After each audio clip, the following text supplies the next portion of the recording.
అదే RTV app వార్తల్ని క్షణాల్లో చదివే అవకాశం ఉంటుంది. ఒక న్యూస్ పేపర్, ఒక టెలివిజన్ ఛానల్ మీ చేతుల్లో ఎప్పుడూ ఉంటాయి.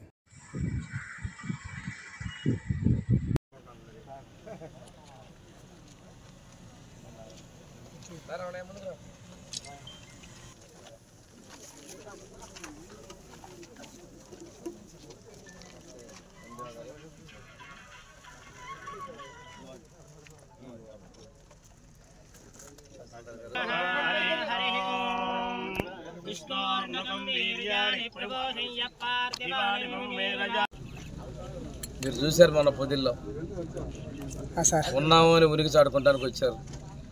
వచ్చిన తర్వాత ఒకరు గొల్ల చేశారు. అమరావతి మీద ఆడవాళ్ళ వ్యాఖ్యలు కరెక్ట్ కాదన్న వాళ్ళ మీద అసభ్యంగా మాట్లాడి రాళ్ళు దాడి చేశారు. పోలీసుల మీద దాడి చేశారు.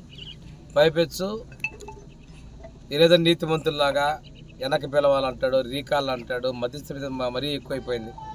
ఆ రోజే మేమేదైతే ఎన్నిక ముందు చెప్పామో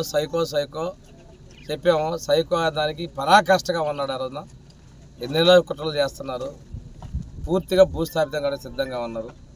ప్రజలకు కూడా ఒకటే చెప్తున్నా, అలాంటి వాళ్ళ మాటలు మేము మీ కార్యకర్తలు కూడా పోయారంటే మీరు కూడా అన్ని విధాలా నష్టపోతారు. మీరు మంచిని గ్రహించండి.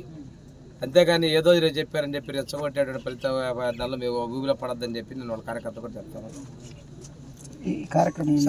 అభివృద్ధికి సంక్షేమానికి మా పార్టీ ఎప్పుడు కూడా ముందుంటుందండి.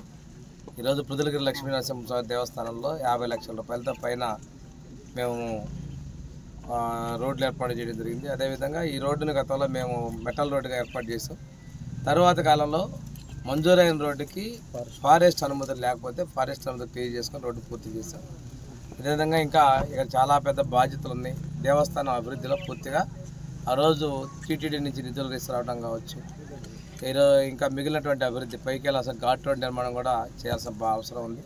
వీటన్నిటినీ కూడా తప్పనిసరిగా పూర్తి చేస్తారు.